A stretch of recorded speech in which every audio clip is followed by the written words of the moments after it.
Hello students, welcome to Fast and Furious Classes Bar. This is Karan Kumar Sharma. आप जो chapter पढ़ रहे हो 12th NCERT biology chapter 5 that is called genetics और principle of inheritance and variation. जिन students ने पहले के क्लासेस को अटेंड नहीं किया है वो सबसे पहले के क्लासेस को अटेंड करेंगे, तब जाकर आपको आगे के कंटेंट समझ में आएंगे, अन्यथा आपको समझने में काफ़ी कठिनाई। ठीक है बाबू। लास्ट क्लास में हम लोग जो चर्चा किए थे, पहले हम उसको रिकॉल कर लेते हैं कि पिछले क्लास में हमने किन बातों पे चर्चा किया था। ठीक है, तो पिछले क्लास पे हम लोग जो है जो मॉर्गन थे मॉर्गन के हमने क्या किया था, मॉर्गन्स मोनोहाइब्रिड क्रॉस हम देख चुके हैं।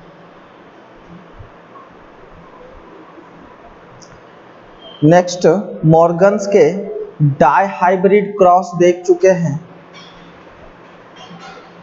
और मॉर्गन का जो डाइहाइब्रिड क्रॉस था वो 2 बार हुआ था, क्रॉस ए और क्रॉस बी। ठीक है ना, और दोनों में परसेंटेज क्या था, पैरेंटल कॉम्बिनेशन और रिकॉम्बिनेशन के परसेंटेज में क्या है, वेरिएशन देखने को मिला था। ठीक है ना, क्रॉस ए और क्रॉस बी दोनों अलग अलग लक्षणों के जोड़े को लेकर इनहेरिटेंस का इन्होंने स्टडी किया था, क्रॉस ए में और क्रॉस बी में। ठीक है, अब क्रॉस ए और क्रॉस बी को समझाने के लिए कि क्रॉस ए में पैरेंटल कॉम्बिनेशन अधिक थे, रिकॉम्बिनेशन कम थे, क्रॉस ए में पैरेंटल कॉम्बिनेशन अधिक थे और रिकॉम्बिनेशन कम थे, और क्रॉस बी में क्या देखने को मिला कि पैरेंटल कॉम्बिनेशन और रिकॉम्बिनेशन जो है ऑलमोस्ट मेंडल के जैसा आपको देखने को मिला था। ठीक है ना, अकॉर्डिंग टू मेंडलिज्म,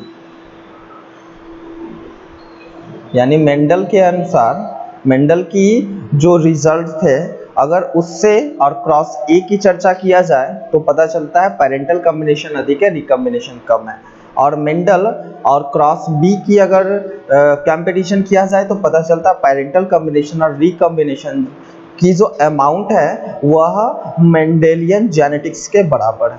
तो ये वेरिएशन क्रॉस ए और क्रॉस बी में क्यों वेरिएशंस देखने को मिले, इस चीज के लिए मॉर्गन ने क्या किया कि कुछ फैक्ट्स को अपने क्रॉस ए और क्रॉस बी के द्वारा आइसोलेट किया। ठीक है ना, तो उन्होंने जो फैक्ट्स को आइसोलेट किया, सबसे पहला फैक्ट था लिंकेज, जो कि ऑलमोस्ट हम इससे जस्ट पहले के क्लास में हमने बात किया, सहलग्नता यानी लिंकेज। ठीक है ना, लिंकेज का डेफिनेशन हम पढ़ चुके हैं। ठीक है, उसके बाद फिर हमने चर्चा किया अनलिंक्ड जीन, या फिर जिसको अनलिंकेज भी कहते हैं। ठीक है ना, तो अनलिंकेज का हमने बात किया कि लिंकेज क्या होता है, अनलिंकेज क्या होता है। ठीक है, इसके बाद हमने बात किया लिंक्ड जीन क्या होता है, ये सारा कुछ जो बताया वो मॉर्गन ने बताया, लिंक्ड जीन क्या होता है। ठीक है, इसके बाद अनलिंक्ड जीन किसको कहेंगे, अनलिंक्ड जीन किसको कहेंगे, इसकी बात हुई। ठीक है, उसके बाद फिर क्रॉसिंग ओवर, जो कि काफी महत्वपूर्ण घटना रही,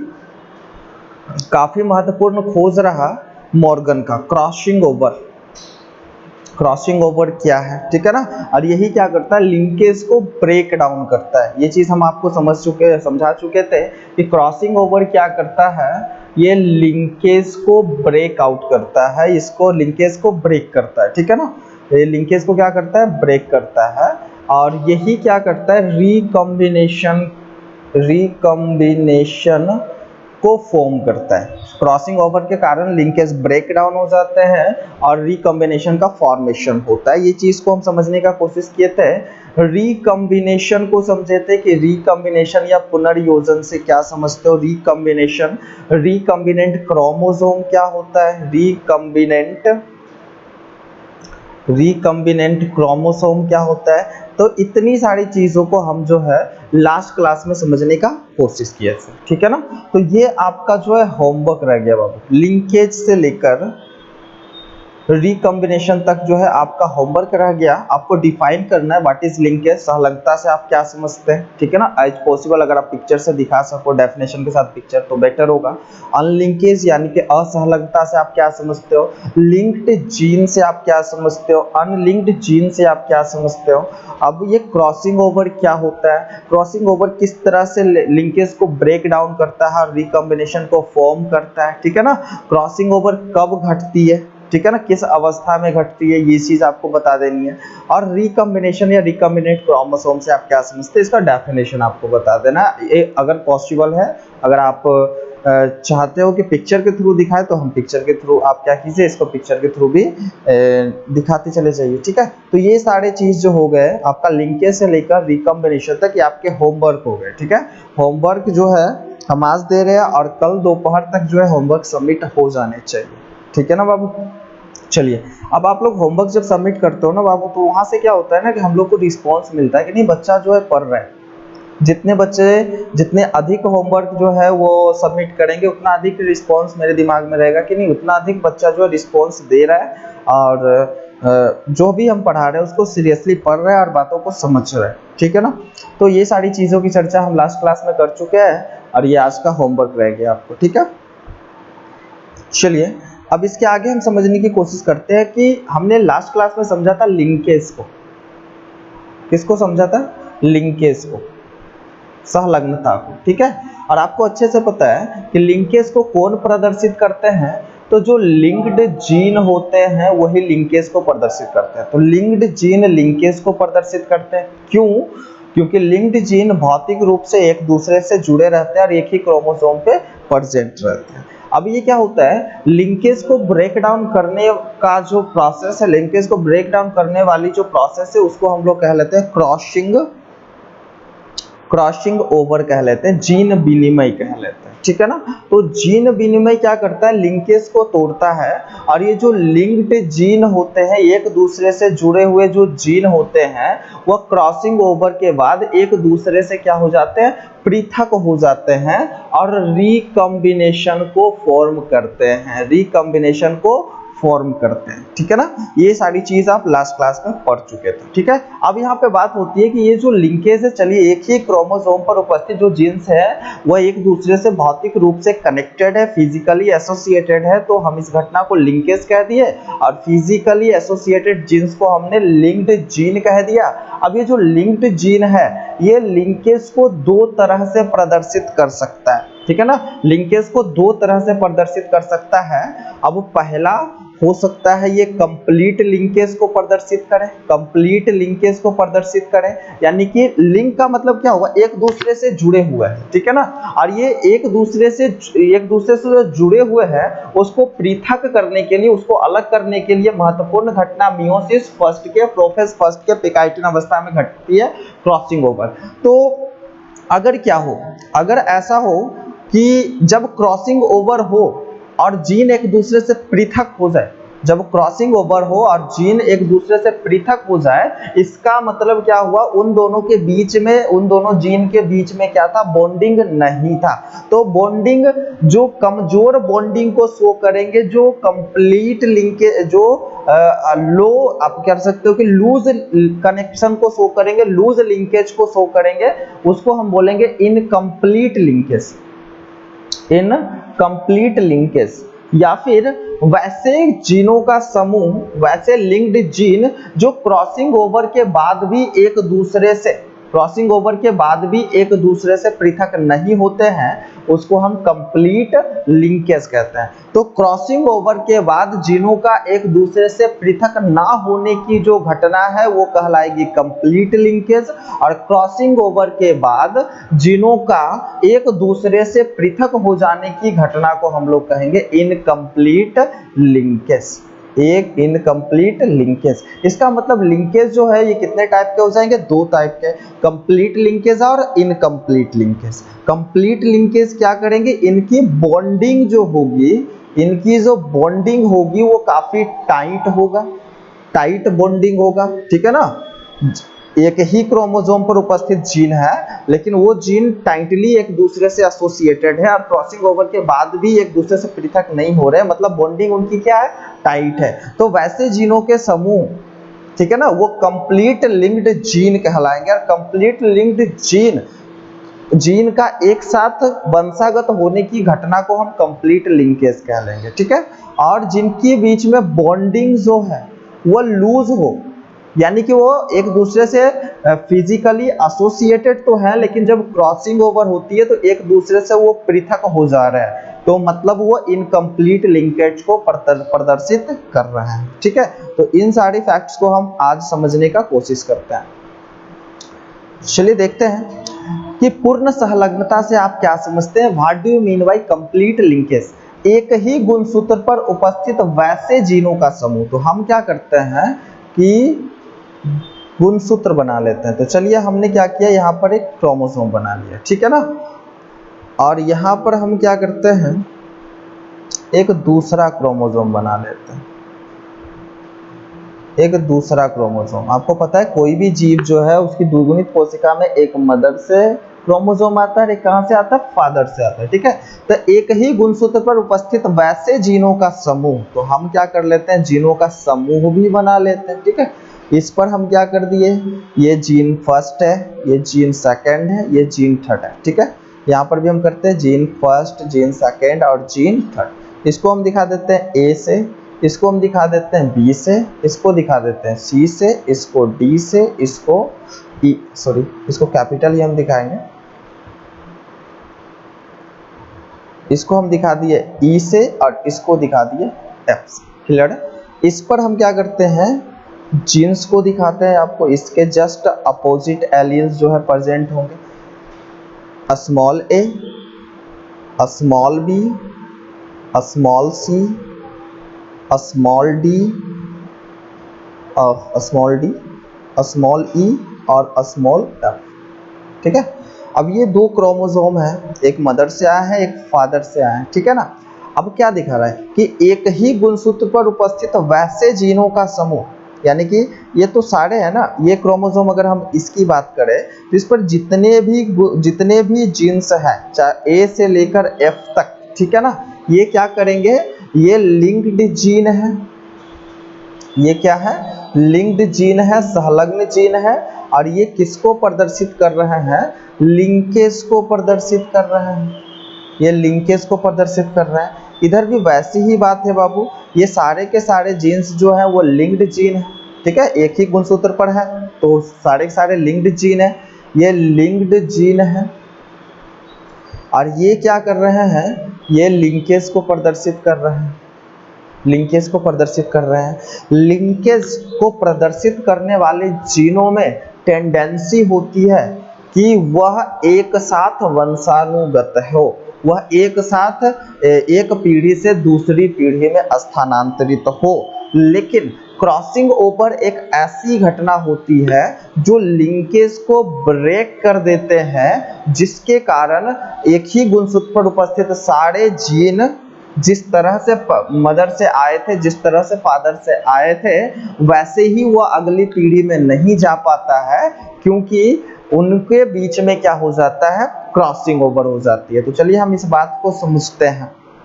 तो एक ही गुणसूत्र पर उपस्थित वैसे जीनों का समूह जो जीन विनिमय के बाद भी एक दूसरे के साथ व्यवस्थित रहते हैं, जीन विनिमय के साथ भी एक दूसरे के साथ व्यवस्थित रहते हैं। ये नोट करने वाली घटना है कि क्रॉसिंग ओवर के बाद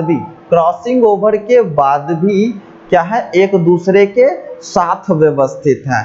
तो वैसे जीनों के समूह को हम लोग क्या कहेंगे, तो वैसे जीनों के समूह को हम लोग पूर्ण संलग्न जीन कहेंगे या कंप्लीट लिंक्ड जीन कहेंगे। चलिए हम इस एग्जाम्पल के थ्रू क्या है, हम कंप्लीट लिंक्ड जीन को समझते हैं। सब लिंक्ड जीन है, ये तो बात समझ में आ रही है कि एक ही गुणसूत्र पे है तो लिंक्ड जीन है, एक ही गुणसूत्र पे है तो लिंक्ड जीन है, हाँ या ना।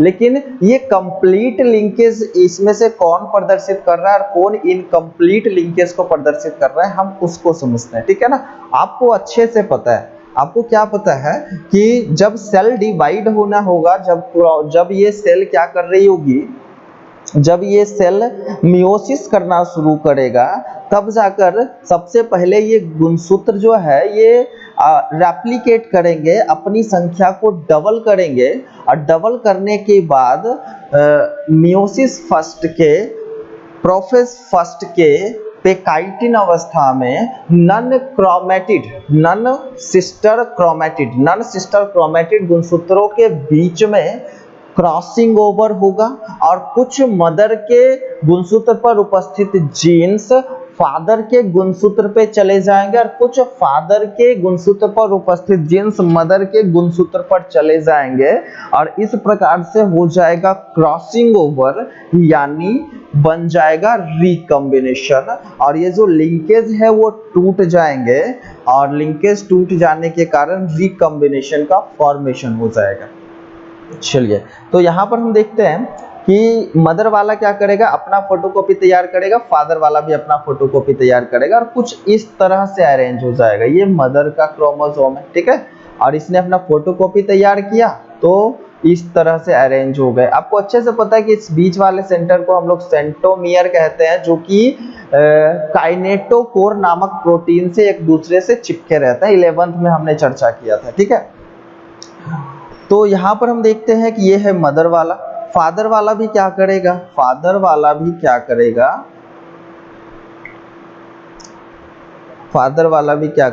अपना फोटोकॉपी तैयार करेगा। चलिए, फोटोकॉपी तैयार कर लिया, ठीक है। इस पर हम लिंक जीन्स को दिखा देते हैं।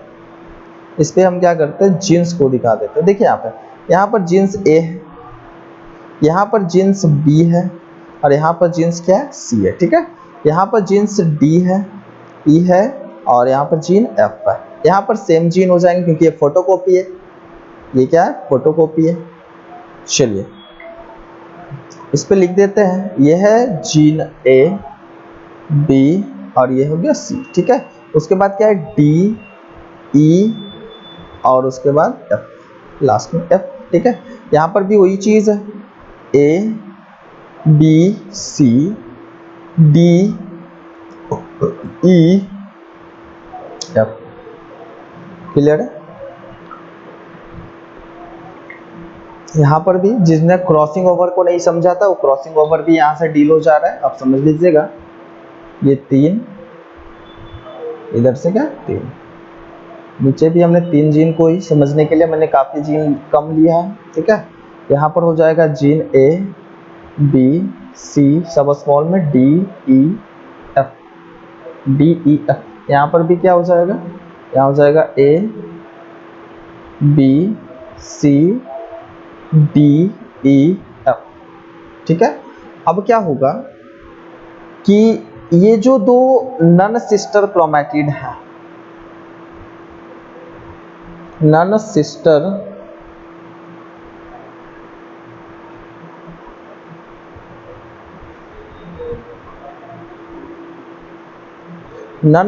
क्रोमैटिड है,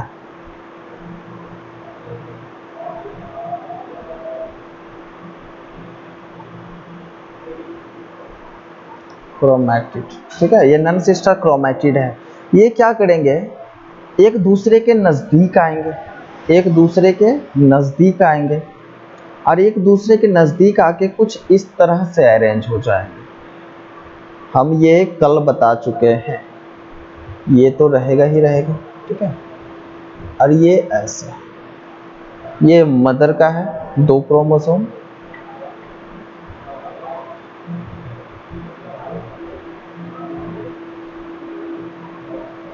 और ये फादर का, इस पे ऐसे हो जाएगा, ठीक है।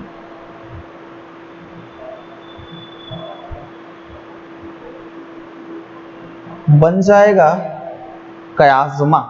ये जो नन सिस्टर क्रोमैटिड के बीच में जो पॉइंट दिख रहा है, दोनों एक दूसरे से जुड़े हुए जो पॉइंट दिख रहा है, इस जगह को हम लोग कयाज्मा कहते हैं। कयाज्मा जो है स्पष्ट रूप से डिप्लोटिन अवस्था में दिखाई देता है,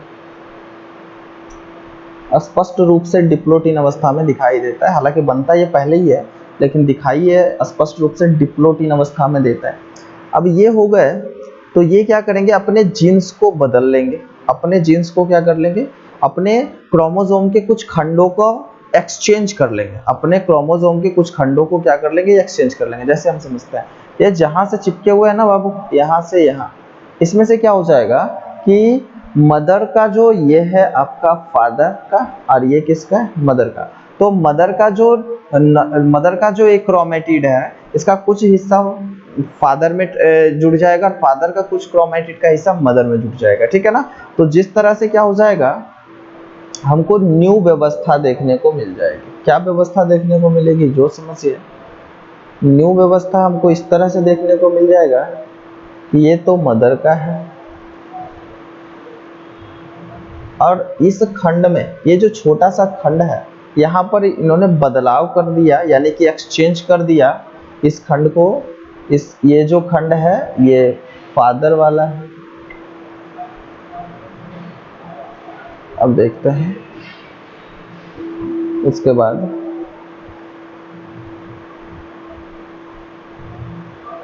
ये फादर वाला जो है गुणसूत्र, ठीक है, इस पर जो एक्सचेंज हो गया, क्रॉसिंग ओवर हो गया, तो जाहिर सी बात है इस हिस्से में किसका देखने को मिलेगा, इस हिस्से में मदर का, इस हिस्से में मदर का क्रोमोसोम, ठीक है। चलिए अब यहाँ पर देखते हैं कि जीन्स का न्यू अरेंजमेंट क्या है।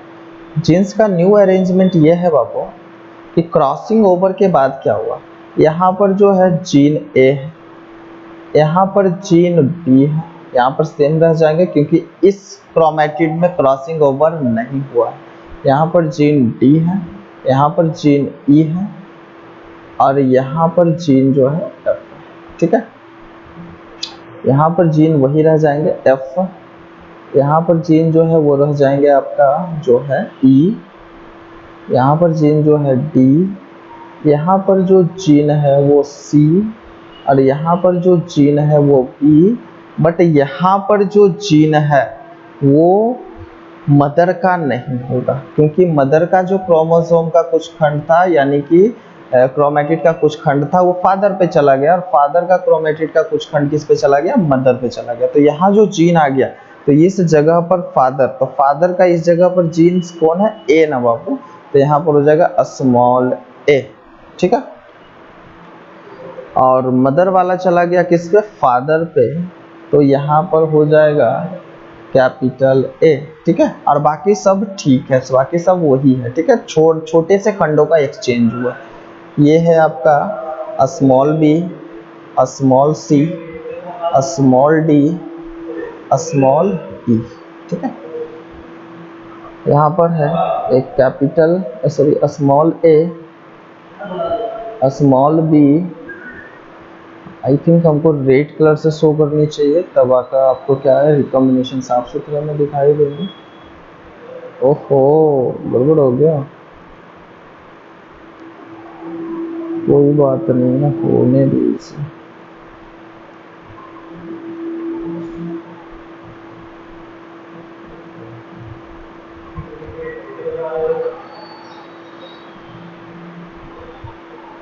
चलिए ए के बाद जो होगा small B, small C, small D, small ई, स्मॉल ई और लास्ट में एक जी होगा स्मॉल एफ।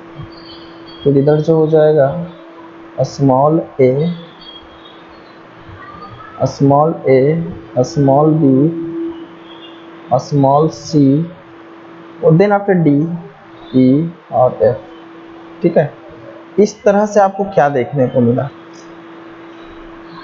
क्या देखने को मिला कि अगर हम बात करें क्रोमोसोम इसकी, तो इस पे जो जीन्स का अरेंजमेंट है वो अभी भी सेम है, ए है, बी है, सी है, डी है, ई है, एफ है, ठीक है। ये फर्स्ट पे। इस पर क्या है, इस पर क्या है, इस पर है स्मॉल ए, स्मॉल ए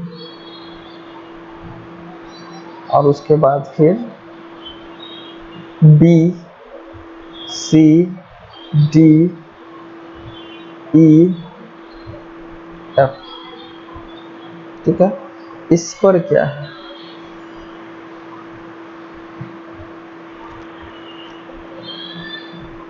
तो इस पर है शुरू वाला तो कैपिटल ए है, ठीक है। उसके बाद क्या है small B, C, D, E, F, ठीक है। और आखिरी में जो है वो small A, small B, small C, small D, small ई और स्मॉल एफ। अब देखिए यहाँ पर क्या है, ये है पैरेंटल कॉम्बिनेशन, ये है पैरेंटल कॉम्बिनेशन, ठीक है। ये किसका है पैरेंटल कॉम्बिनेशन। लेकिन ये दोनों क्या है, ये रिकॉम्बिनेशन है, ये दोनों में से किसी पेरेंट से नहीं मिल रहा है, ठीक है। ना मदर वाले क्रोमोसोम पे से मिल रहा है, ना फादर वाले क्रोमोसोम से मिल रहा है, ठीक है। तो ये जो है मदर का जो है एक्चुअल में है और ये फादर का एक्चुअल में, इसलिए पैरेंटल कॉम्बिनेशन हमने कहा। लेकिन ये क्या है रिकॉम्बिनेशन। तो जब भी रिकॉम्बिनेशन का फॉर्मेशन होता है तो किसके कारण होता है, क्रॉसिंग ओवर के कारण होता है, ठीक है ना। और क्रॉसिंग ओवर क्या करता है, जो लिंकेज है, ये सब एक ही क्रोमोसोम पर उपस्थित जीनों का समूह था, सब एक दूसरे से जुड़े हुए थे, लेकिन क्रॉसिंग ओवर हुआ तो लिंकेज क्या हो गया बाबू, ब्रेक हो गया। लिंकेज क्या हो गया, ब्रेक हो गया, ठीक है। लिंकेज टूट गया, लिंकेज ब्रेक हो गया। और जब भी लिंकेज ब्रेक होगा तो रिकॉम्बिनेशन का फॉर्मेशन होगा। चलिए अब यहाँ पर बात को समझते हैं। हम सिर्फ रिकॉम्बिनेशन पे फोकस करेंगे, पैरेंटल कॉम्बिनेशन पे नहीं, क्योंकि आपने देखा कि इस क्रोमैटिड और इस क्रोमैटिड के बीच में कोई भी क्रॉसिंग ओवर नहीं होता। रिकॉम्बिनेशन का फॉर्मेशन बस बीच का जो नॉन सिस्टर क्रोमैटिड है इन्हीं के बीच में होता है, ठीक है। इसका मतलब क्या है कि कोई भी जीव हो उसमें से 50% जो गैमेट बनेंगे, 50%, ये देखिए ना, अगर 4 पॉसिबिलिटी है तो 25% मदर जैसा, 25% फादर जैसा, यानी 50% जो बनेगा गैमेट, 50% जो गैमेट का फॉर्मेशन होगा वो पैरेंटल कॉम्बिनेशन जैसा होगा, पेरेंट जैसा होगा। 25% मदर से मैच करेंगे, 25% फादर से मैच करेंगे। लेकिन जो बाकी का 50% है वो उसमें से कुछ हिस्सा कुछ लक्षण मदर से मैच कर रहे हैं और एक लक्षण किसका, फादर का है। एक लक्षण मदर का और बाकी लक्षण किसका, फादर का है। तो ये हो गया रिकॉम्बिनेशन। तो मेंडल कहते हैं, मेंडल बार बार कहते थे कि देखिए होता क्या है, मेंडल कहते थे कि एक जीन दूसरे जीन की वंशागति पर डिपेंडेंट नहीं होता है, सब जीन एक दूसरे से स्वतंत्र है।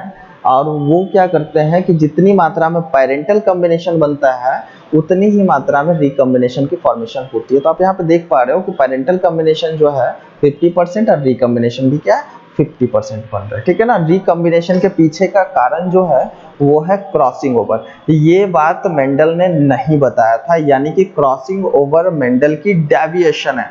लिंकेज के बारे में मेंडल ने नहीं बताया था। लिंकेज जो है मेंडल की डेविएशन है। डेविएशन का मतलब कमी। आपसे पूछा जाएगा, आपसे क्वेश्चन एग्जाम में पूछा जाएगा कि मेंडल के कमियों को लिखे, तो मेंडल ने क्रिस क्रॉस इनहेरिटेंस के बारे में नहीं बताया था, मेंडल ने लिंकेज के बारे में नहीं बताया था, मेंडल ने क्रॉसिंग ओवर के बारे में नहीं बताया था, ठीक है ना।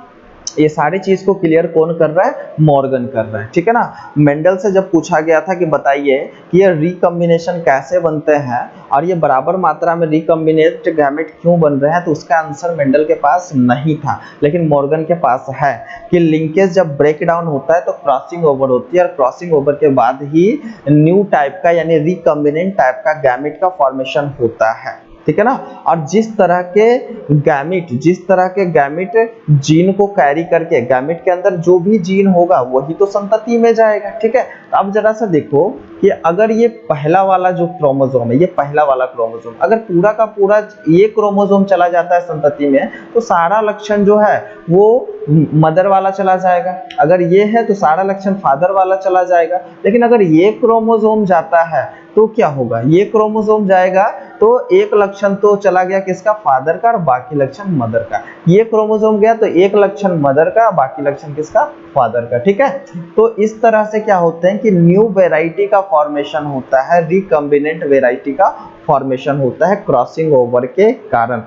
तो ये 4 तरह की जो है गैमेट बनने की पॉसिबिलिटी होती है, जिसमें से 50% पैरेंटल कॉम्बिनेशन वो बनेंगे ही बनेंगे, और बाकी 50% में कितने रिकम्बिनेंट बनते हैं उसी हिसाब से अगली संतति में लक्षणों का मिश्रण देखने को मिलेगा। ठीक है ना बाबू। चलिए अब हम क्वेश्चन पे आते हैं।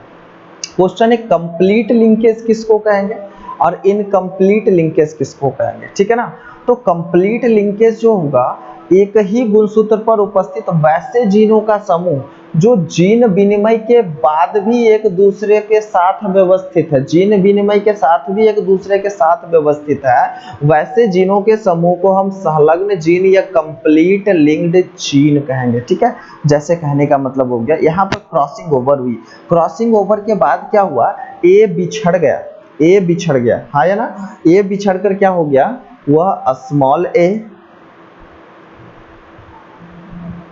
क्रॉसिंग ओवर के बाद स्मॉल ए बिछड़ गया और बिछड़ के वो क्या कर लिया, वो किसके साथ जोड़ा बनाना शुरू कर दिया, वह capital B C D F के साथ ये जोड़ा बनाना शुरू कर दिया। ठीक है। तो यहाँ पर जो स्मॉल ए है ये किसको शो कर रहा है, तो स्मॉल ए क्रॉसिंग ओवर के बाद वह पहले के जो जीन्स के साथ था, पहले के जो इनके दोस्त थे उसको छोड़कर ये नए दोस्त बना लिए, आया ना।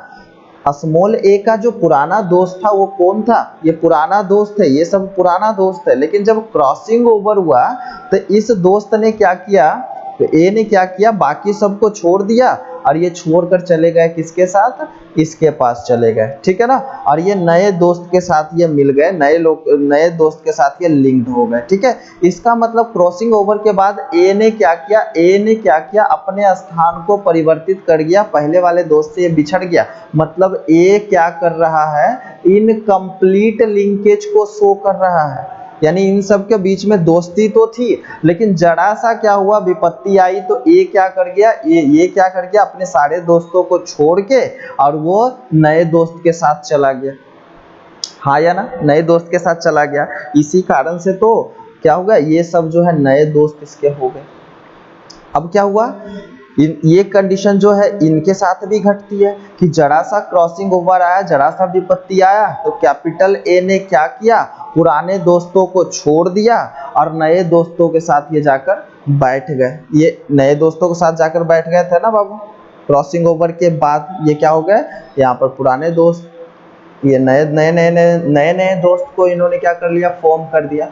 तो वैसे जीन्स या जीनों के समूह जो क्रॉसिंग ओवर के बाद भी एक दूसरे के साथ व्यवस्थित है, तो देखिए क्रॉसिंग ओवर के बाद ए चला आया इधर स्मॉल ए और कैपिटल ए चला आया इधर। ठीक है। इसमें तो क्रॉसिंग ओवर हो गया। इसका मतलब क्या है कि जब ये बिछड़ गए तो इन्होंने किसको शो किया, इनकम्प्लीट लिंकेज को शो किया, यानी इनकी दोस्ती गहरी नहीं थी। ठीक है। लेकिन बाकी का और इनके जो सदस्य हैं, हम बात करें बी की, सी की, डी की, ई की, एफ की, ये लिंकेज के बाद, सॉरी, ये क्रॉसिंग ओवर के बाद भी एक दूसरे से नहीं बिछड़े, ये क्रॉसिंग ओवर के बाद भी दूसरे से नहीं बिछड़े। इसका मतलब ये जो जीनों का समूह है ये क्या कर रहे हैं, कंप्लीट लिंकेज को शो कर रहे हैं।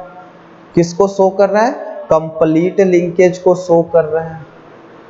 बात समझ में आ गई बाबू अब, कि अगर बिछड़ जाएंगे तो इनकम्प्लीट लिंकेज, अगर नहीं बिछड़े तो कंप्लीट लिंकेज। तो बी से लेकर एफ तक के जो भी जीन्स थे वो क्रोमोसोम के बाद भी अपनी स्थिति को बनाए रखे। देखिए ना, बी से लेकर एफ तक के जो जीन्स थे वह क्या हुआ, क्रॉसिंग ओवर के बाद भी एक दूसरे के साथ जुड़े रहे। इसका मतलब ये कंप्लीट लिंकेज को शो कर रहा है, और जो बिछड़ गए वो क्या कर रहा है, इनकम्प्लीट लिंकेज को प्रदर्शित कर रहा है। ठीक है। तो एक ही गुणसूत्र पर व्यवस्थित वैसे जीनों का समूह जो जीन विनिमय के बाद भी एक दूसरे के साथ व्यवस्थित रहते हैं पूर्ण संलग्न जीन या कंप्लीट लिंक्ड जीन कहलाते हैं। बी से एफ तक के जो जीन्स है वो इस क्रॉसिंग ओवर में किस घटना को प्रदर्शित किए, कंप्लीट लिंकेज को प्रदर्शित किए, क्योंकि ये सब जो है क्रॉसिंग ओवर के बाद भी नहीं बदले, अपनी स्थिति को नहीं बदले, वो अपने पुराने दोस्त के साथ ही संगठित रहे। तो मतलब ये क्या कर रहे हैं, ये कंप्लीट लिंक्ड जीन है। और इनके साथ रहने की जो घटना है, क्रॉसिंग ओवर के बाद भी साथ रहने की जो घटना है, उसको हम क्या कहेंगे, कंप्लीट लिंकेज कहेंगे। ठीक है, तो संलग्न जीन, कंप्लीट लिंक्ड जीन। तो अगर आपसे पूछे कि संलग्न जीन से आप क्या समझते हैं, सिंपल सा आंसर देना है बाबू, हम बार बार रिपीट कर रहे हैं, ठीक है ना, कि ताकि आपको अभी ही याद हो जाए। कोई कंफ्यूजन रहता है आप हमसे पूछ सकते हैं। ठीक है, एक ही गुणसूत्र पर उपस्थित वैसे जीनों का समूह जो जीन विनिमय के बाद भी एक दूसरे के साथ व्यवस्थित है, ये सब जीन विनिमय के साथ भी बाद भी एक दूसरे के साथ व्यवस्थित है, पूर्ण संलग्न जीन कहलाते हैं। पूर्ण संलग्न जीन एक दूसरे के काफी नजदीक व्यवस्थित होते हैं। ध्यान रखना है बाबू कि जो जीन्स एक दूसरे के जितना अधिक नजदीक प्रेजेंट होंगे, यानी नजदीकी जितना अधिक होगी, दोस्ती उतनी गहरी होगी, बिछड़ने की संभावना उतनी ही कम होगी। तो अगर हम बात करें एफ और ए के बीच में, तो अगर क्रॉसिंग ओवर के बाद यहां से भी क्रोमोसोम टूटता और ये इधर चले आते, दोनों का दोनों जीन, और इधर से दोनों का जोन इधर चला आते, तो ए और एफ के बीच में जो है लिंकेज काफी कम थी, यानी दोस्ती काफी कम गहरी थी, इसीलिए तो दोनों अलग अलग कोने पे बैठे हुए थे, हाँ या ना। अब इनको तोड़ने का तरीका है कि हम यहाँ से भी क्रॉसिंग ओवर करें तो ए जो है एफ से अलग हो जाएगा, यहाँ से भी तोड़ने का कोशिश करें, ए जो है एफ से अलग हो जाएगा, यहाँ से भी तोड़ने की कोशिश करें, ए जो है एफ से अलग हो जाएगा। इसका मतलब जीन जितना अधिक दूरी पे प्रेजेंट होंगे उतना ही अधिक बिछड़ने की संभावना होगा, और जितना नजदीक प्रेजेंट होंगे उतना ही कम बिछड़ने की संभावना होगा, हाँ या ना। अगर हम बात करें ये ए की और सी की, ठीक है, तो इन दोनों के बीच में क्या है, दोस्ती कितनी गहरी है ये देखते हैं। तो देखिए दोस्ती ज्यादा एकदम अधिक बॉन्डिंग होगा तो बिछड़ने की संभावना एकदम कम होगी, और अगर दोस्ती थोड़ी सी दूर से होगी तो बिछड़ने की संभावना अधिक होगी। तो देखिए ए और सी के बिछड़ने की संभावना अधिक है क्योंकि ये अधिक दूरी पे प्रेजेंट है। आप बात को समझ भी पा रहे होंगे, ए है और यह सी है, और अगर हम यहाँ से भी दरार डालें तो ए जो है सी से अलग हो जाएगा, यहाँ से भी दरार डालें तो ए जो है सी से क्या हो जाएगा, अलग हो जाएगा, यानी इसकी संभावना अधिक है। लेकिन अगर ए और बी के बात करें तो सिर्फ और सिर्फ एक ही जगह बचता है कि यहाँ से क्रॉसिंग ओवर होगा तभी ए और बी एक दूसरे से अलग होंगे, और वरना यहाँ से क्रॉसिंग ओवर हो जाएगा तो ए और बी दोनों एक साथ अलग होंगे, यानी ए और बी दोनों एक साथ ही रहेंगे, हाँ या ना।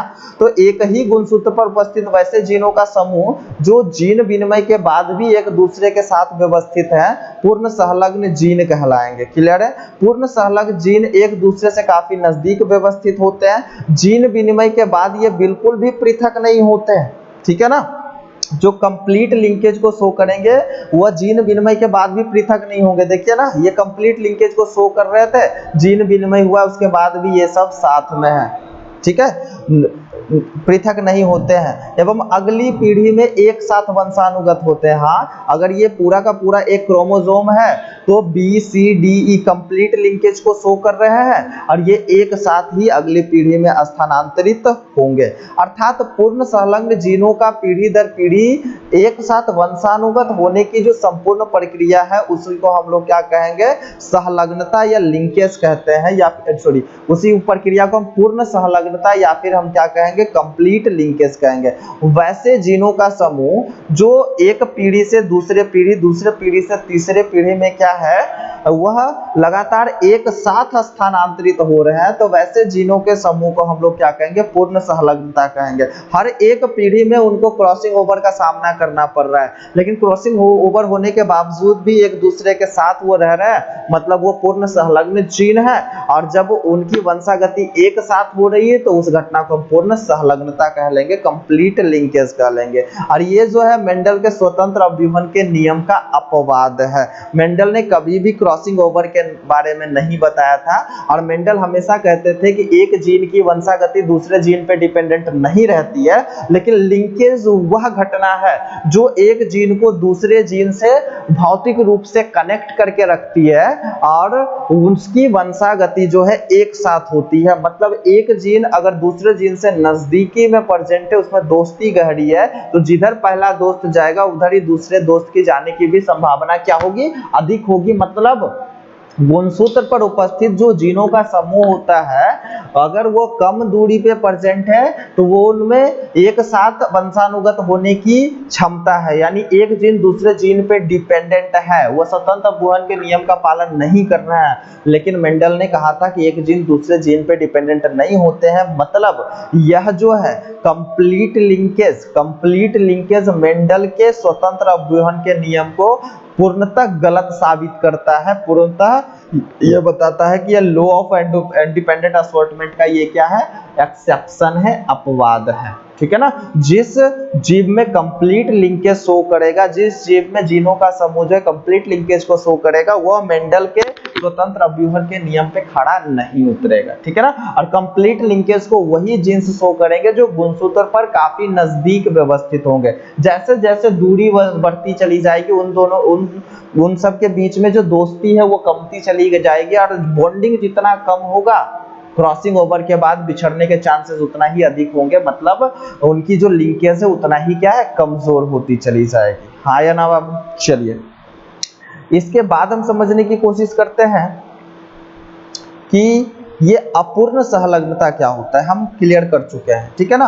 तो वैसे जीनों का समूह जो क्रॉसिंग ओवर के बाद भी नहीं बिछड़ते हैं, पूर्ण सहलग्नता को प्रदर्शित करते हैं और उसकी वंशागति एक साथ होती है। और वैसे जीनों का समूह या वैसे जीन्स जो क्रॉसिंग ओवर के बाद बिछड़ जाते हैं, उसको हम इनकम्प्लीट लिंक्ड जीन कहेंगे।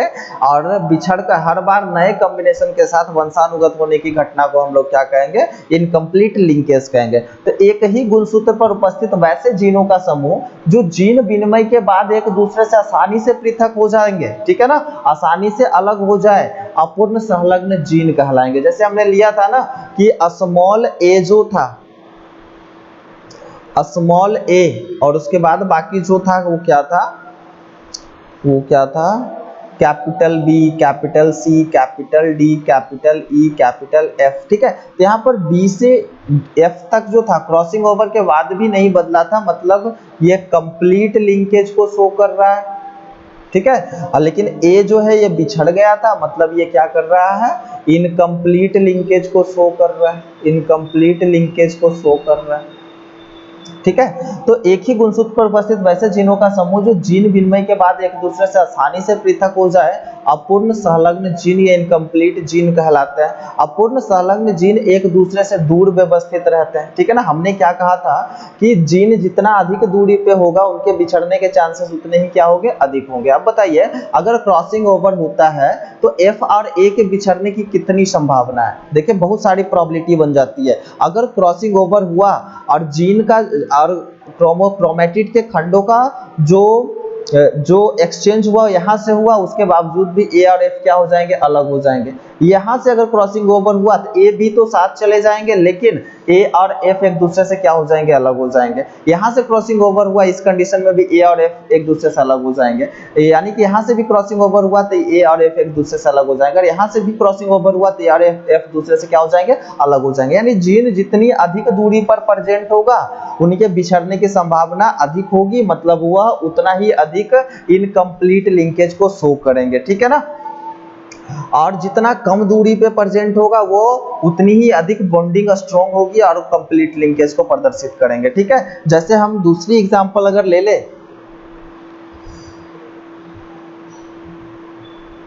ठीक है, अगर हम दूसरा एग्जांपल ले ले इसी में से कि बताइए जरा सा कि ये जो D है और F है इसके बिछड़ने की संभावना कितनी है। इसकी बिछड़ने की संभावना बस दो ही बन रही है बाबू। अगर क्रॉसिंग ओवर होता है और यहाँ से हो जाए तो F और D एक दूसरे से अलग हो जाएंगे, यहाँ से हो जाए तो F और D एक दूसरे से अलग हो जाएंगे, लेकिन यहाँ से होगा तो D और F एक दूसरे से अलग नहीं होंगे, ये एक साथ वंशानुगत हो जाएंगे। हाँ या ना। यहाँ संभावना काफी अधिक है, मात्र दो ही पॉइंट ऐसे बन रहा है जहां से ये दोनों बिछड़ जाएंगे, लेकिन A और F के बीच में कम से कम क्या एक पॉइंट, यहाँ से 2 3 4 5 पॉइंट बन रहा है। इसका मतलब ये अधिक दूरी पे प्रेजेंट है, इसीलिए इनकी बॉन्डिंग जो है वीक है, और जो कम दूरी पे प्रेजेंट है इनकी बॉन्डिंग उतनी ही क्या है स्ट्रॉन्ग होगी। ई और एफ के बिछड़ने के कितने चांसेस होंगे, तो बस एक ही संभावना बन रही है। क्रॉसिंग ओवर यहाँ से हुआ तो ई और एफ बिछड़ेंगे, लेकिन यहाँ से हो गया तो ई और एफ एक साथ वंशानुगत होंगे, यानी ये कंप्लीट लिंकेज को प्रदर्शित करेंगे, हाँ या ना। चलिए ठीक है, तो यहाँ पर क्या हुआ, अपूर्ण संलग्न जीन एक दूसरे से दूर व्यवस्थित होते हैं। गुणसूत्र पर जीन जितनी अधिक दूरी पे होंगे, जीन विनिमय के दौरान उनके पृथक होने की संभावना उतना ही क्या होगा, अधिक होगा, हाँ या ना। जितना अधिक दूरी पे होंगे उतना ही पृथक होने की संभावना अधिक होगा, एवं पृथक होने की संभावना जितनी अधिक होगी, रिकम्बिनेंट गुणसूत्र निर्माण की संभावना भी उतनी ही क्या होगी, अधिक होगी, हाँ या ना। अर्थात संलग्नता की दृढ़ता या प्रबलता जो होता है वह क्या हो जाता है, इन्वर्सली प्रोपोर्शनल होता है। इन्वर्सली प्रोपोर्शनल होता है किसके, तो 1/, जीनों की दूरी पे, जीनों की दूरी पे, यानी जैसे जैसे दूरी बढ़ेगी जीनों की दूरी पे, जैसे जैसे दूरी बढ़ेगी वैसे वैसे इनके बीच की जो प्रबलता है वो घटती चली जाएगी। दूरी जितना अधिक होगा संलग्नता उतना ही क्या होगी, कम होगी, और दूरी जितना कम होगा संलग्नता उतनी ही क्या होगी, अधिक होगी। अर्थात हम कह सकते हैं संलग्नता की दृढ़ता या प्रबलता जो है वह इन्वर्सली प्रोपोर्शनल टू कहाँ, जीनों की दूरी, 1/, जीनों की दूरी। अर्थात अपूर्ण संलग्न जीनों का नए पुनर्योजन के साथ पीढ़ी दर पीढ़ी स्थानांतरित होने की जो घटना है वो अपूर्ण संलग्नता या फिर इनकम्प्लीट लिंकेज कहलाता है, ठीक है ना।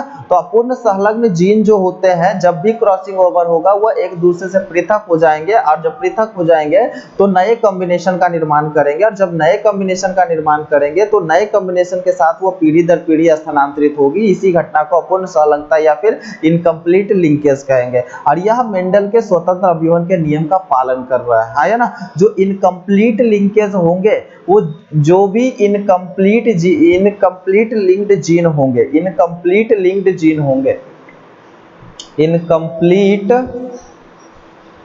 लिंक्ड जीन होंगे, ठीक है, उनके बिछड़ने की उतनी अधिक संभावना होगी, मतलब वह एक जीन दूसरे जीन पर निर्भरता जो है उतनी ही कम होगी, और निर्भरता जितनी ही कम होगी उतनी ही वो स्वतंत्रता को प्रदर्शित करेंगे, और जितना अधिक जीन स्वतंत्र होगा वो स्वतंत्र अभिवन के नियम का पालन करेगा, ठीक है ना। तो इनकम्प्लीट लिंकेज जो होता है वह मेंडल के स्वतंत्र अभिवन के नियम का क्या करता है, पालन करता है। हर बार क्रॉसिंग ओवर हुआ, हर बार वो क्या हो गया, रिकॉम्बिनेशन का फॉर्म किया। इसका मतलब हर बार वो रिकॉम्बिनेशन बना रहा है, मतलब क्या है कि 50% अगर पैरेंटल कॉम्बिनेशन बन रहा है तो 50% रिकॉम्बिनेशन का भी फॉर्मेशन करेगा। क्लियर ना, अपूर्ण संलग्नता थी ये।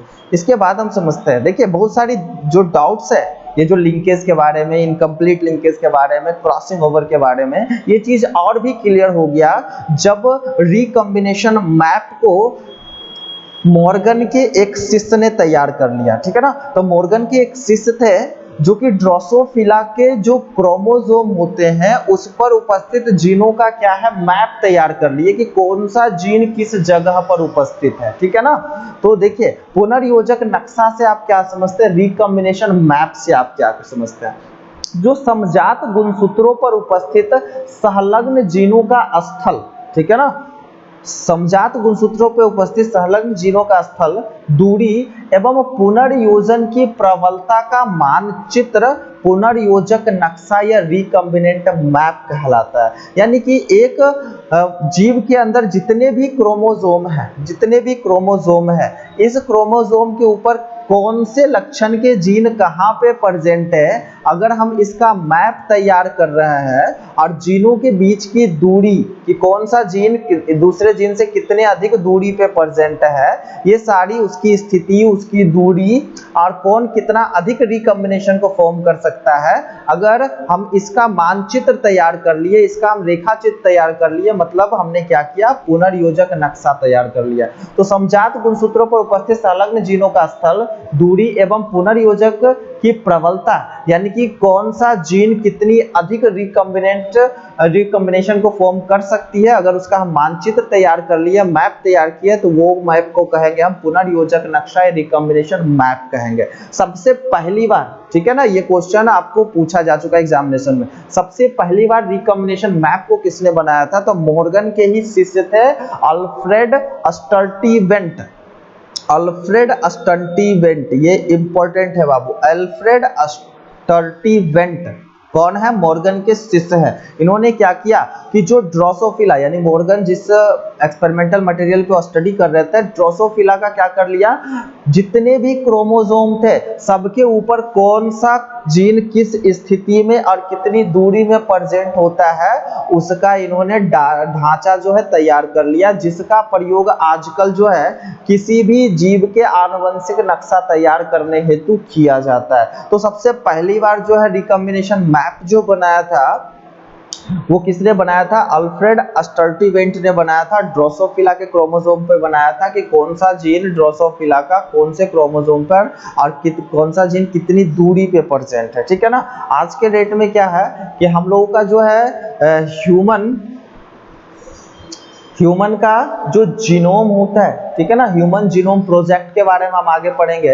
ह्यूमन जीनोम प्रोजेक्ट में क्या हुआ था कि मनुष्य के जो गुणसूत्र होते हैं उस गुणसूत्रों पर कौन सा लक्षण के जीन किस गुणसूत्र पे प्रेजेंट है और एक गुणसूत्र की दूरी एक गुणसूत्र पर उपस्थित जीनों के बीच की दूरी क्या है, ये सारा कुछ जो है निकाला जा चुका है, जिसको हम लोग ह्यूमन जीनोम प्रोजेक्ट के दौरान हम लोग पढ़ेंगे। और उस दौरान भी क्या है, ये अल्फ्रेड स्टर्टीवर्ट का जो फॉर्मूला था या जो स्ट्रेटजी था उसका इस्तेमाल किया जा रहा था। तो ये देखिए यहाँ पर जो मैप तैयार किया गया है बाबू वो है ड्रोसोफिला का, ये है ड्रोसोफिला का मैप है, ठीक है ना, ये ड्रोसोफिला का मैप है। क्लियर है? अब ये जो ड्रोसोफिला का मैप है ना बाबू, यहाँ पर देखिए क्या दिखाया गया कि ये क्रोमोसोम नंबर फर्स्ट है और क्रोमोसोम नंबर फर्स्ट नहीं है, क्रोमोसोम नंबर एक्स है, क्रोमोसोम नंबर एक्स है, ठीक है ना। हालांकि ये तो डेटा तैयार किए काफी मेहनत करने के बाद, लेकिन मॉर्गन पहले ही बता चुका था अपने एक्सपेरिमेंट से कि एक्स क्रोमोसोम पर क्या है, बॉडी के रंग का जीन होगा, आई कलर का जीन होगा, उसके पंखों का जीन जो है वो कहाँ होता है, एक्स क्रोमोसोम पे प्रेजेंट होता है, ये एक्स क्रोमोसोम है। वो अपने एक्सपेरिमेंट से ये अनुमान लगा लिए थे। हालांकि जब डेटा आया, जब रिकॉम्बिनेशन मैप आया तो यह और भी क्लियर हो गया कि कौन सा जीन कहाँ पे प्रेजेंट है। और रिकॉम्बिनेशन मैप तैयार करने की जो श्रेय जाता है वो अल्फ्रेड स्टर्टीवेंट को जाता है। ये क्वेश्चन आपसे पूछा जा सकता है। और ये अल्फ्रेड स्टर्टीवेंट कौन थे? तो ये थे मॉर्गन के शिष्य थे। क्लियर ना? तो देखिए यहाँ पर कि आई कलर का जो जीन है वो एक्स क्रोमोसोम पे प्रेजेंट है, यहाँ पर 0, ठीक है ना। एक जीन से दूसरे जीन की दूरी ज्ञात करने के लिए सेंटीमॉर्गन, ठीक है ना, यूनिट का, सेंटीमीटर नहीं है बाबू, ये सेंटीमॉर्गन यूनिट का प्रयोग किया जाता है, सेंटीमॉर्गन। तो ये देखिए 0 सेंटीमॉर्गन, यानी सबसे ऊपर है येलो बडी वाला जो जीन है, यानी कि आप कह सकते हो बडी कलर का जीन है। उससे नीचे 1.5 सेंटीमॉर्गन पे क्या है, आई कलर का जीन है। उसके नीचे जो है आपका नेक्स्ट जीन देखने को मिल रहा है, फिर नेक्स्ट जीन है, इसके बाद देखिए यहाँ पंख की लंबाई का जीन है, ठीक है। इस तरह से क्रोमोसोम सेकंड पे कौन कौन से जीन है वो सब यहाँ पे प्रदर्शित किया गया। क्रोमोसोम थर्ड पे किस लक्षण के जीन है वो प्रदर्शित किया। क्रोमोसोम 4 पे क्या है, तो ये प्रदर्शित किया। तो इनके पास तो टोटल 4 जोड़ा ही होता है ना बाबू। और आपको अच्छे से पता है कि जो होमोजाइगस क्रोमोसोम होते हैं उस पे क्या देखने को मिलता है, जो जीन पहले में होगा वही जीन उसके दूसरे जोड़े में देखने को मिलता है। उसी लक्षण के दूसरे जीन जो है दूसरे क्रोमोसोम के जोड़े पे देखने को मिल जाता है। तो ये था। तो जब इन्होंने रिकॉम्बिनेशन मैप को तैयार किया तो ये और भी क्लियर हो गया कि हाँ मॉर्गन जो भी बात अपना कहना चाह रहे हैं वो सब जो है सही है, ठीक है ना। जैसे क्या है यहाँ पर क्रोमोसोम नंबर फर्स्ट की अगर हम बात करें तो यहाँ पर ऊपर में देखिए, यहाँ पर जो है आई बडी का जीन है, सॉरी बडी कलर का जीन जो है, बडी कलर का जीन जो है सबसे ऊपर में है, बडी कलर का जीन है। उसी के जस्ट नीचे इसके बीच की दूरी जो है काफी कम है, यहाँ पर आई कलर का जीन है। और काफी अधिक दूरी पर आपको देखने को मिल रहा है कि पंख का जीन है, यानी विंग्स का जीन है, ठीक है। तो इस चीज को रिलेट करके हम क्या करते हैं, मॉर्गन के एक्सपेरिमेंट को समझते हैं, ठीक है ना। मॉर्गन के एक्सपेरिमेंट को समझते हैं। तो हम यहाँ से बैक जा रहे हैं बाबू, और हमने बताया था कि जीन जितनी अधिक दूरी पे प्रेजेंट होगा रिकॉम्बिनेशन उतना अधिक बनेगा, और जीन जितना अधिक दूरी पे होगा क्रॉसिंग ओवर के बाद बिछड़ने के चांसेस उतने ही अधिक होंगे, और रिकॉम्बिनेशन, फिर से समझ लीजिए कि जीन्स के बीच में दूरी जितनी अधिक होगी, देखिए बॉडी का कलर, आईज का कलर और विंग का कलर, तो बॉडी का कलर और आई कलर के बीच में जो है काफी अधिक दूरी है, मतलब यहाँ पर क्रॉसिंग ओवर के बाद बिछड़ने की इनकी जो संभावना है वो काफी अधिक है। इसका मतलब अगर हम ये दो जीन की बात करें तो ये इनकम्प्लीट लिंकेज को प्रदर्शित करता है, क्योंकि जब भी रिकम्बिनेशन बनेगा, जब भी क्रॉसिंग ओवर होगा तो रिकम्बिनेशन का ये क्या करेंगे, फॉर्मेशन करेंगे, और जब रिकम्बिनेशन जो बनेगा वो अधिक मात्रा में बनेगा, यानी 50% के आसपास। और अगर ये दोनों जो है कम दूरी पे प्रेजेंट है तो क्रॉसिंग ओवर के बाद साथ वंशानुगत होने की संभावना अधिक है, मतलब इनकी बॉन्डिंग टूटने की संभावना जो है काफी कम है, ठीक है ना। तो बॉन्डिंग कम टूटेगी तो ये दोनों जीन एक साथ इनहेरिटेंस होंगे, तो यहाँ पर रिकम्बिनेशन आपको जो है कम देखने को मिलेगा। तो जितनी कम दूरी पे जीन प्रेजेंट होंगे रिकम्बिनेशन कम होगा, जितनी अधिक दूरी पे जीन प्रेजेंट होंगे क्रॉसिंग ओवर के बाद बिछड़ने की संभावना अधिक होगी और रिकम्बिनेशन अधिक देखने को मिलेगी, ठीक है ना। तो यहाँ पर हम देख लेते हैं, जो पीछे जा रहे हैं हम बाबू, मेंडल का मॉर्गन का जो क्रॉस ए था क्रॉस बी था, हम उस पे हम देखेंगे कि क्रॉस ए में रिकम्बिनेशन कम क्यों हुआ है और क्रॉस बी में रिकम्बिनेशन अधिक क्यों हुआ है, ठीक है। इस चीज को हम समझेंगे। तो देखिए यहाँ पर क्या है, ये क्रॉस बी है बाबू और ये है क्रॉस ए, ठीक है। क्रॉस ए का F2 जनरेशन में हम चले जाते हैं और F2 जनरेशन में हम यहाँ पर इस जगह पर समझते हैं। देखिए हमने क्या लिया था, हमने लिया था Y प्लस और W प्लस। इसका मतलब क्या है कि ये दो जीन्स है, ये है बॉडी कलर का जीन्स और ये है आई कलर का जीन्स, ठीक है। तो इन दोनों के बीच में जो दूरी है, देखिए यहाँ पर है बॉडी कलर और यहाँ पर है आई कलर।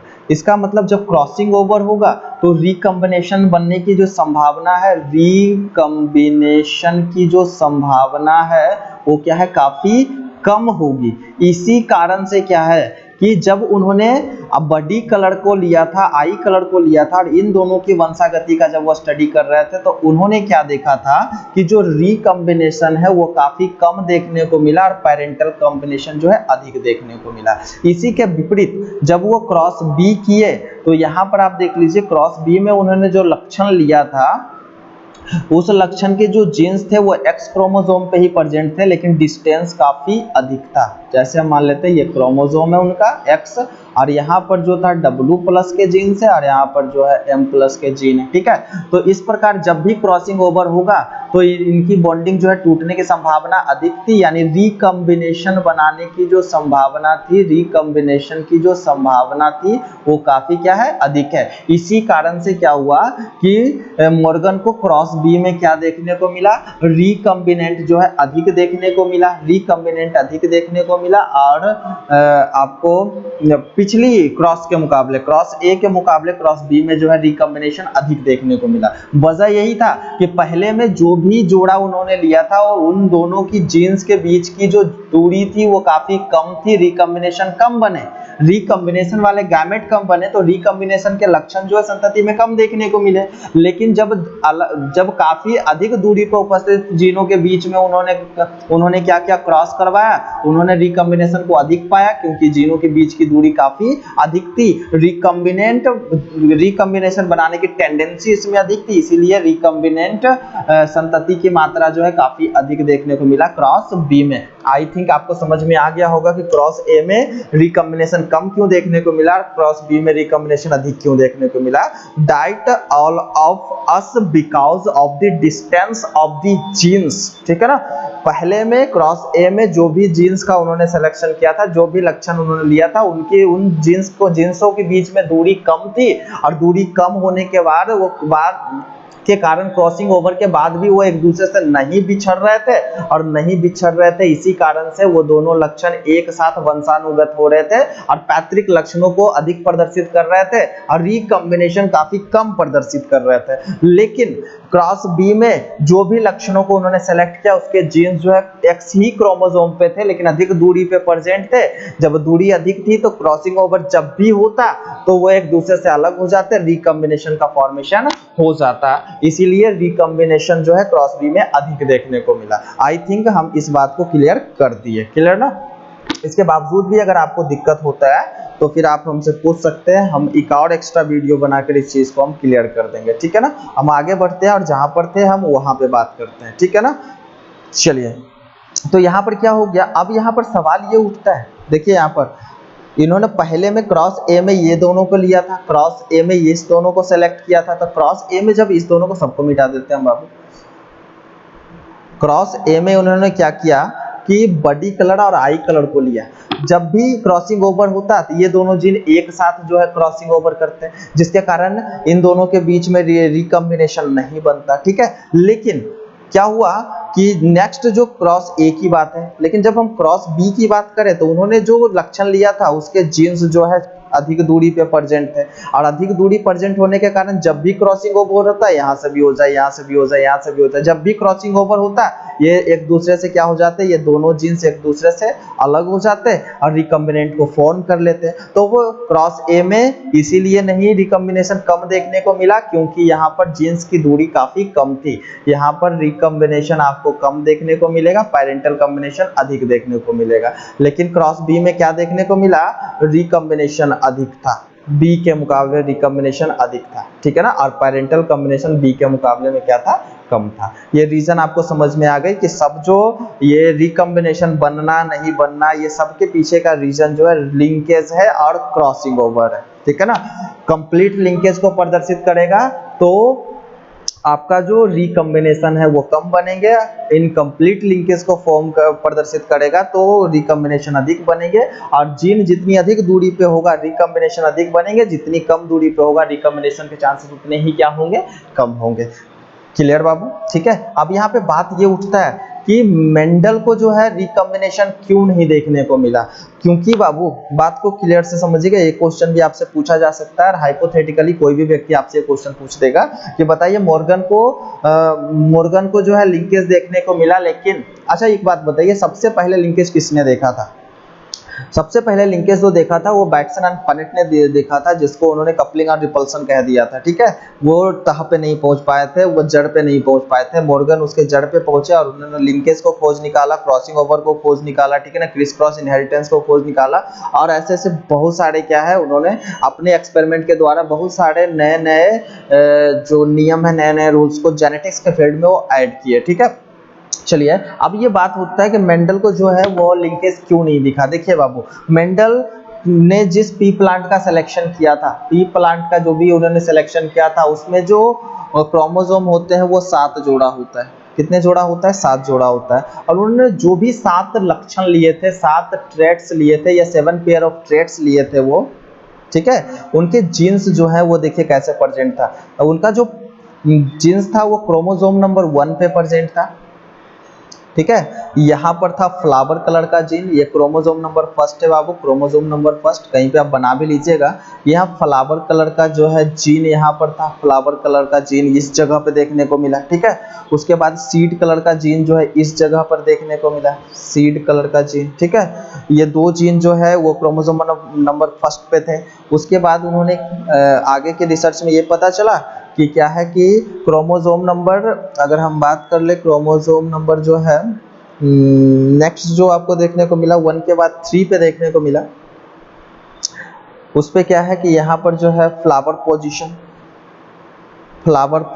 था, फ्लावर पोजीशन के जीन यहाँ पे थे। पॉड सीड के जीन्स यहाँ पे, पॉड का शेप आपने पढ़ा था, पॉड का शेप झुर्रीदार या फिर फूला हुआ, इन्फ्लेटेड या फिर कंस्ट्रिक्टेड, यहाँ पे थे।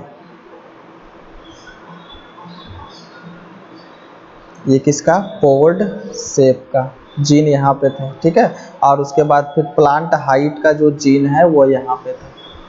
अब देखिए नेक्स्ट दूसरे क्रोमोसोम पे जो है उसको आपको जीन्स देखने को मिला, यहाँ पर आपको मिल गया 4थे नंबर का, आई थिंक ये है 4थे नंबर का है, ठीक है। यहाँ पर जो है आपको देखने को मिल गया पॉड कलर का जीन, पॉड कलर का जीन यहाँ पे देखने को मिला।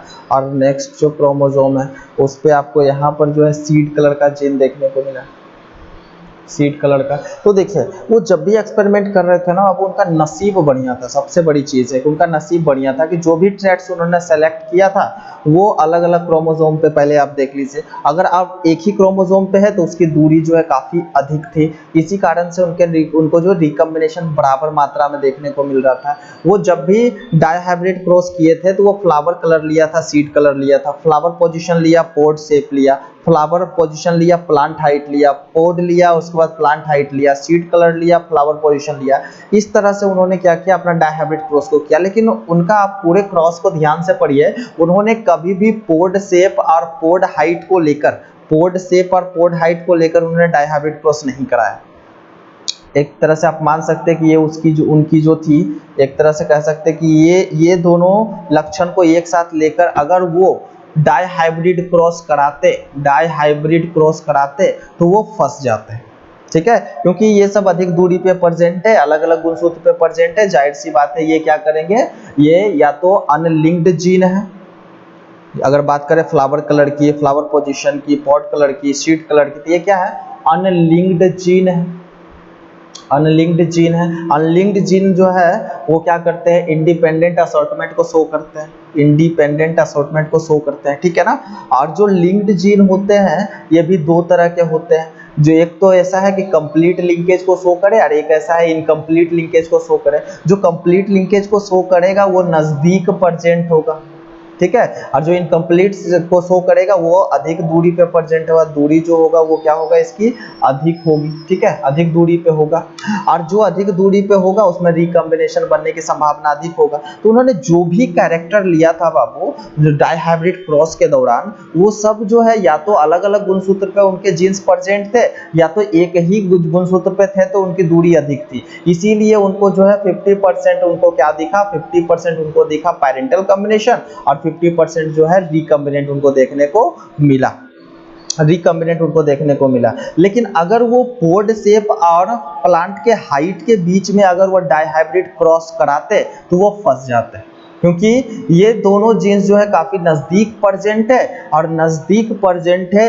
इसी कारण से इनमें जो है लिंकेज प्रदर्शित होता। तो इन्होंने वैसा किया ही नहीं, ठीक है ना, उन्होंने जितने भी एक्सपेरिमेंट किया उनमें पोर्ट शेप और प्लांट हाइट लिया ही नहीं था, इसी कारण से उनको लिंकेज नहीं दिखा।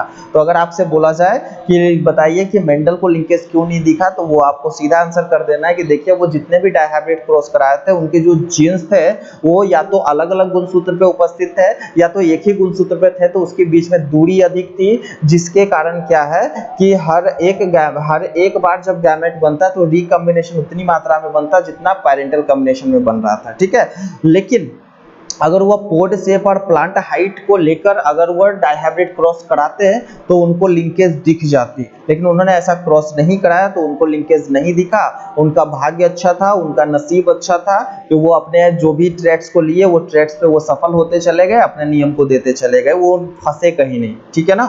लेकिन अगर वो पोड शेप और प्लांट हाइट को लेते तो फंस जाते, क्योंकि उनके जीन एक दूसरे के नजदीक प्रेजेंट थे, वो लिंकेज को प्रदर्शित करता। और यहाँ पर रिकॉम्बिनेंट संतति ऑफ स्प्रिंग आपको कम देखने को मिलती, क्योंकि रिकॉम्बिनेशन के चांसेस यहाँ पर क्या होते, काफी कम होते। क्लियर है बाबू, I hope linkage and recombination आपको समझ में आ गई होगी, ठीक है।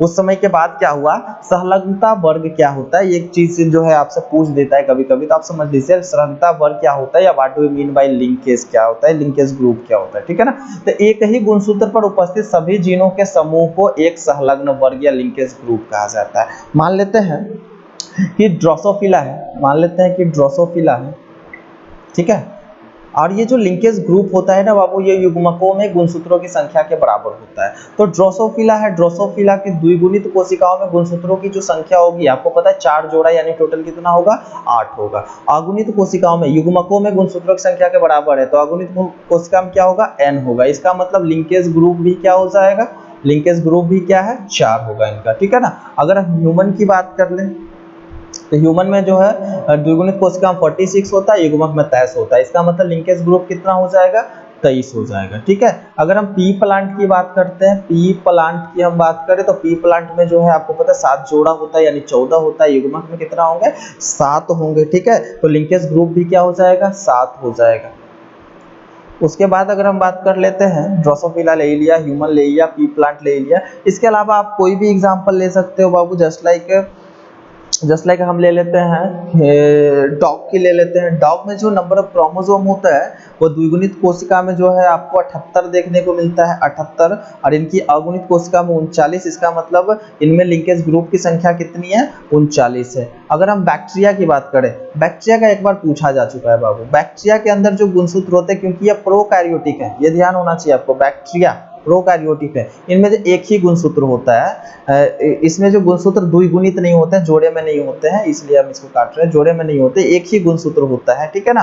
और इनका लिंकेज ग्रुप कितना हो जाएगा, 1 हो जाएगा। जरा सा एक बात बताइए, जब आप चैप्टर 1 पढ़ रहे थे, आई थिंक 1 या 2, ठीक है ना, तो आपको आंसर करना है कि सबसे अधिक गुणसूत्रों वाला जो है गुणसूत्र किसमें देखने को मिलता है, सबसे अधिक गुणसूत्र की संख्या किसमें होती है। तो हमने एक नाम लिया था ओफियोग्लोसम का, ओफियोग्लोसम, आई थिंक आपके असाइनमेंट में भी ये क्वेश्चन था, ओफियोग्लोसम।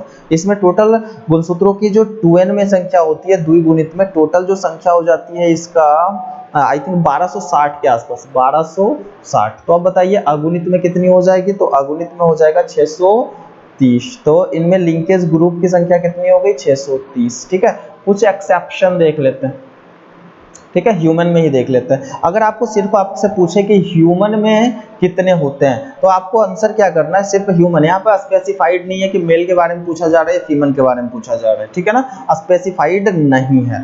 तो आपको आंसर क्या करना है, तय करना है। अगर आपको फीमेल पूछा जाए, ह्यूमन फीमेल पूछा जाए, तो आपको फिर से आंसर क्या करना है, 23 करना है। लेकिन अगर आपको ह्यूमन मेल कह दी, ठीक है, तो यहाँ पर आपका क्या हो जाएगा, देखिए पहला से लेकर जो 22वां जोड़ा होता है वो तो होमोलोगस होते हैं, यानी 22 तो हो जाएंगे इनके पास, लेकिन अंतिम का जो होता है वो X और Y होता है, यानी कि 22 के बाद 23 और 24, ठीक है।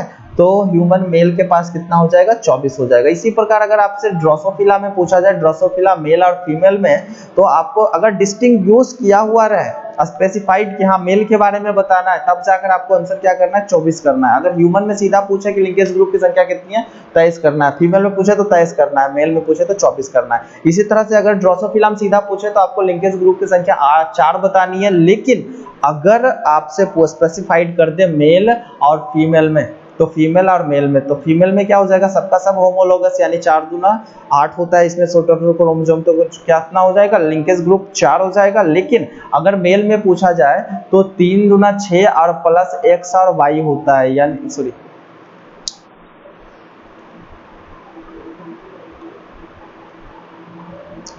तो यहाँ पर क्या हो जाएगा, 3 प्लस X और Y हो जाएगा, तो 3 1 4 और क्या हो जाएगा, 5। तो टोटल कितने, 5 हो जाएंगे, ठीक है, टोटल कितने हो जाएंगे, 5 हो जाएंगे। तो ये चीज आपको ध्यान रखना है, ये लिंकेज ग्रुप के बारे में था।